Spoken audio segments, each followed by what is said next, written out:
ما شکسته شد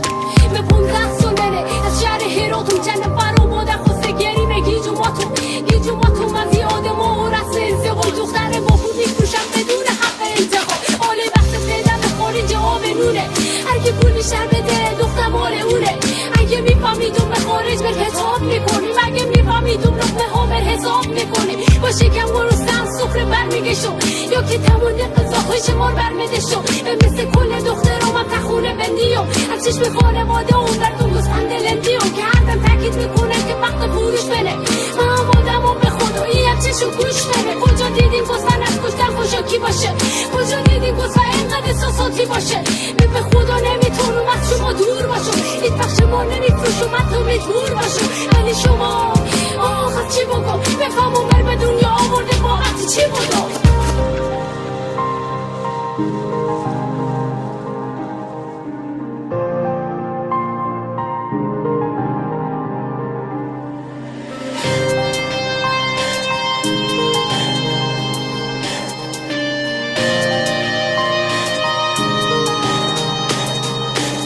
بزاریم داد بزن و مسئول خسته شدم دست خوب برداریم که حد بزن و خفه شدم موقع با به حق ندادیم که محل لحظه بزبرم دست رو خود چک کنم که قابل لمسه این گرسه دانه دارم وجود به پر شکه اگه زندگی و چری ردش لقا حکم نفهم رفت شهر شما که دختر ساکت شه بگید چه کار کنم تا وجود بثابت شه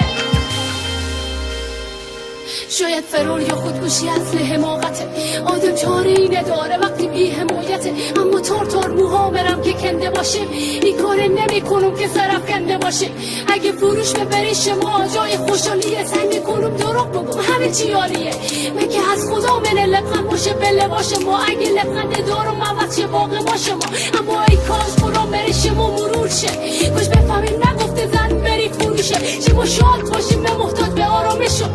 بر تنها بگذاریم بیزار از آرایشم صورتی که بوده ای جارایشی درمون نمیکنه کاری که شما کردیم کافر با مثلمون نمیکنه خدا زجر بره وقتی بری و بی احساسی در آغوش کسی بری که اون نمیشناسی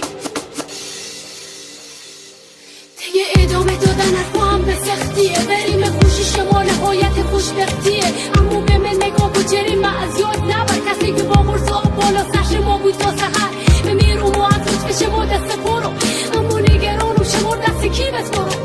بمیرم اگه دلتنگه بشو دل شما عروس خونه میبرم میگذارم بره شما نگذاری مو هم مثل مشکای جاری باشه خواهیشم رو نفوشی بذاری یادگاری باشه